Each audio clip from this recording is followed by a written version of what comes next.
इनका एक अच्छा, ही जगह बीजेपी के है, कार्यकर्ताओं को कोई लेना देना नहीं, बंगाल छोड़ देंगे। बीजेपी के कार्यकर्ताओं को कोई लेना देना नहीं। संभावित मुख्यमंत्री के निजी सचिव को कोई गोली मार दे, इसकी जिम्मेदारी तृणमूल की है, ना प्रशासन की, ना चुनाव आयोग की, ना केंद्र सरकार की, क्योंकि वहां केंद्रीय सुरक्षा बल लगे हुए। टीएमसी ऑफिस पर बुलडोजर चलाया जाना, टीएमसी पार्षद मौसमी बोस के दफ्तर में आगजनी, टीएमसी नेता जहांगीर खान के दफ्तर में, ये तृणमूल वाले ही करा रहे। संदीप जी, देश के गृह मंत्री ने पश्चिम बंगाल के लोगों को ये अश्योर किया था कि 5 मई के बाद हमारी सरकार आ जाएगी, तब भी सेंट्रल आर्म्ड पुलिस फोर्सेस वहाँ डिप्लॉय रहेंगी। वहाँ लड़कियां रात के 1 बजे भी बगैर डर के स्कूटी चला सकेंगी। लड़कियां तो छोड़ दीजिए, सबसे बड़ा दावेदार मुख्यमंत्री पद का जो है उसके पर्सनल असिस्टेंट की हत्या हो जाती है। हाँ, प्रशासन काम कर रहा है।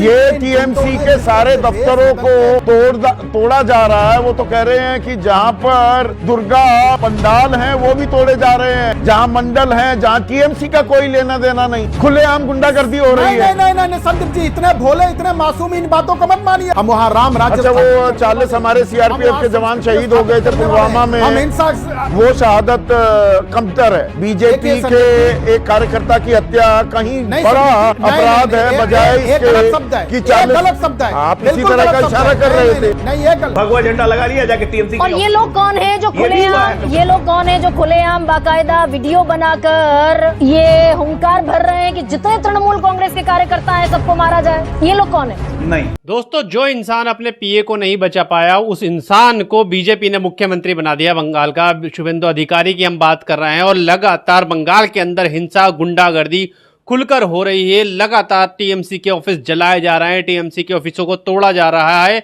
लेकिन गुंडागर्दी कौन कर रही है? भाजपा के हिसाब से टीएमसी, यानी कि भाजपा के प्रवक्ताओं का कहना है कि टीएमसी खुद भेष बदलकर बीजेपी के कार्यकर्ता बनकर टीएमसी के ही ऑफिस तोड़ रही है। ऐसा कहना है बीजेपी के प्रवक्ताओं का। आगे देखिएगा संदीप चौधरी की डिबेट में, और इसी मुद्दे पर कैसे उन्होंने लताड़ा है बीजेपी प्रवक्ता को। साथ में गरिमा सिंह ने, 2 जाट दोनों भारी पड़े हुए हैं बीजेपी के प्रवक्ताओं पर कि भाई सरकार तुम्हारी, केंद्र शासित तुम्हारी पुलिस लगी हुई है, प्रशासन तुम्हारा, और जो है इलेक्शन कमीशन तुम्हारा, सब कुछ तुम्हारा होने के बाद भी जिम्मेदार कौन है? जिम्मेदार ममता बनर्जी है, जिम्मेदार टीएमसी है। मतलब हद होती है, बेवकूफ़ी की भी हद होती है, मतलब चाटने की भी। गोदी मीडिया तो हालांकि इस पर सवाल नहीं पूछ रहा। देश के कुछ ही पत्रकार ऐसे हैं, 1-2 पत्रकार ही शायद ऐसे बचे हैं, संदीप चौधरी, गरिमा सिंह जैसे, जो लगातार मुखर होकर सवाल उठाते हैं, सवाल पूछते हैं बीजेपी प्रवक्ताओं से, उनकी आंखों में आंख डाल के।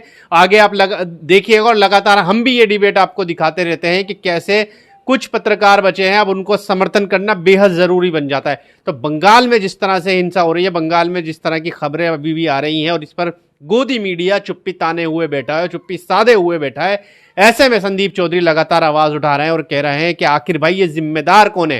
पहले आपने बंगाल में वोट चोरी की, वोट को लूटा, इस पर भी लगातार उन्होंने, पिछली वीडियो में हमने आपको दिखाया, उस पर व्यूज भी बहुत अच्छा है, आप लोगों ने बहुत प्यार दिया उस वीडियो को, कि भाई कैसे बीजेपी ने लूट तंत्र का इस्तेमाल किया। और आंकड़ों के हिसाब से उन्होंने आंकड़े रखे, बाकायदा सबूतों के हिसाब से, कि 27 लाख वोट काटे गए, 38 लाख वोट ने जोड़े गए, बंगाल को कैसे लूटा गया, इस तरह की तमाम डिबेट देखी। और अब लगातार सवाल उठ रहा है कि आखिर ये गुंडागर्दी कब रुकेगी? एक तरफ प्रधानमंत्री मोदी कहते हैं हमें बदले की राजनीति नहीं करनी, बदलाव की राजनीति करनी है।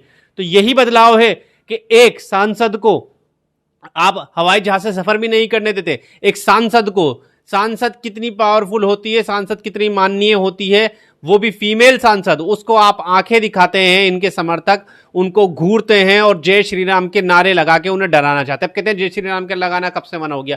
जय श्री राम का नारा धार्मिक नारा नहीं था, ये जय श्री राम का नारा उनको डराने के लिए नारा लगाया गया था। इनका बस नहीं चल रहा, वरना तो ये कपड़े तक उतार दे सांसदों के, चाहे महिला हो उसको भी ना छोड़े। ये आप देख सकते हो कि एक सांसद भी इनके समर्थकों से नहीं बच पा रही। तो आम जनता का ये क्या करेंगे? बंगाल के अंदर सत्ता तो इनके हाथ में आ गई है और बंगाल अब जल भी रहा है, साफ देखने को मिल रहा है। दूसरा मणिपुर बन चुका है बंगाल, और आप हालत ये हो चुकी है कि बंगाल नहीं संभल रहा है। लेकिन फिर भी सरकार तो इन्होंने बना ली है। लोकतंत्र को लूट कर कहें या फिर वोट को लूट कर कहें, कैसे भी कहें, फिलहाल बीजेपी की सरकार बन गई है। अब देखिए कैसे संदीप चौधरी ने